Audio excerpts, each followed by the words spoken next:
I played GTA 5 on the PC for the first time 2 or 3 days ago, and it got me thinking, how has Rockstar become the poster child for greed? Now, in order to figure this out, we had to go back from the beginning. So I started to look back in time. Rockstar started releasing games back in 1999 and the early 2000s. And I got to thinking about how that time was a very different timing for gaming. You didn't have live updates, you didn't have virtual games, you didn't even have to download a game when you bought it. You just plugged in and played. So every game had to be polished by the time it got to the consumer's hands. And that's why Rockstar kept making game after game and making iconic series year after year. Some of their most iconics were Max Payne, Bully, Red Dead, and obviously the Grand Theft Auto series. But then a shift in gaming happened. When GTA 5 came out, online gaming was just getting started. It wasn't quite at the forefront, but games like Call of Duty and Battlefield really helped speed that process up. So GTA decided, hey, let's make a crack at our online version of the game. And they did.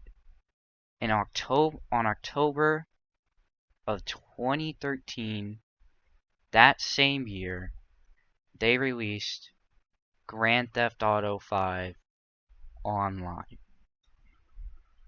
GTA 5 Online was one of the most notorious launches for all the wrong reasons. Characters got reset, you could barely connect to servers, the cloud glitch, and all server issues in between. For the first 5 months, you couldn't even play the game. So you're probably wondering how the game even stayed alive, considering for the first 5 to 6 months the game was unplayable.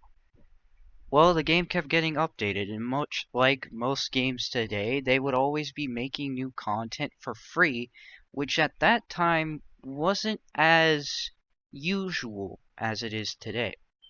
The game kept getting updated all the way out through 2016, and then in 2015 they even added the PC port version of the game. All was well. In 2015, out came the heist, and soon after that came Special Cargo and the biker businesses and the CEO offices, and everyone was happy. But then a new game came out, Red Dead Redemption 2. Some believe this game to be the best story game ever made in the history of video gaming. Now, I'm not here to judge whether you think that is true or not, but what I will tell you is this. GTA and Red Dead had the same model. Red Dead 2 came out with an online version just a month or two after its release, with barely any content, just like GTA 5. When GTA 5 first came out, you could do contact missions and buy apartments and have cars, and that's all you could really do. People were left wanting more, so they kept updating it. Now, when Red Dead 2 came out, they had the same thing. There weren't a lot of content. There were story missions and stranger missions, and that was really about it.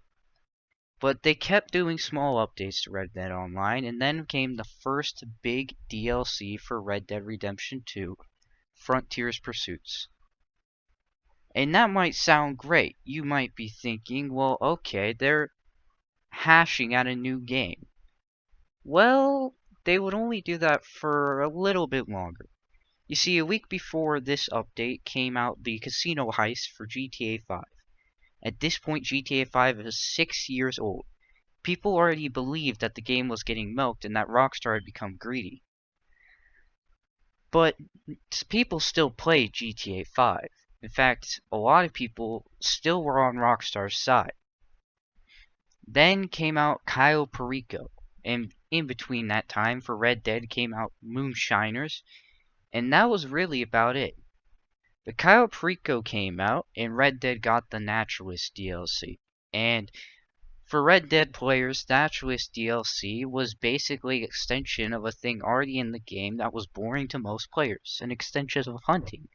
While GTA 5 got a massive new island with a new heist with a different bunch of outcomes that you could try, maximizing that replayability factor. Then Rockstar simply decided to kill Red Dead Online.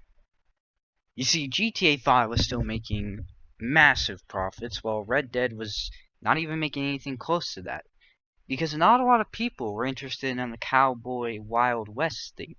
In fact, most people, when Red Dead 2 came out, were scared that Red Dead 2 was going to overshadow GTA updates. And that turned out to be the complete opposite way around. After the Naturalist, Red Dead didn't get any new content for a year. And then they got Blood Money, which was basically just recycled missions that were already in the game. Red Dead players got extremely pissed off, rightfully so, and at that point everyone knew Red Dead was dead. It in fact got on Twitter to a trend of hashtag Save Red Dead Online.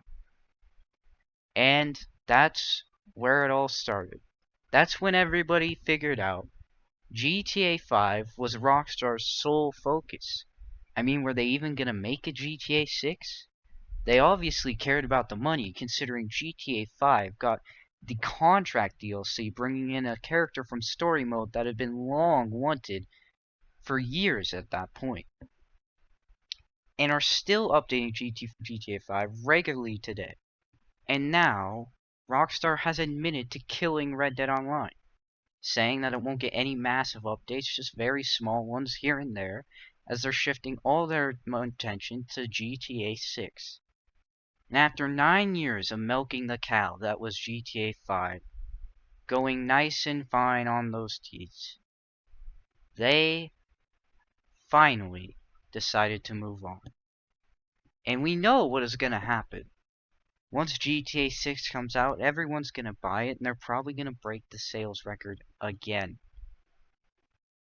But I implore you to know, the more GTA stuff we buy and we endorse, the more and more greedy this company has become.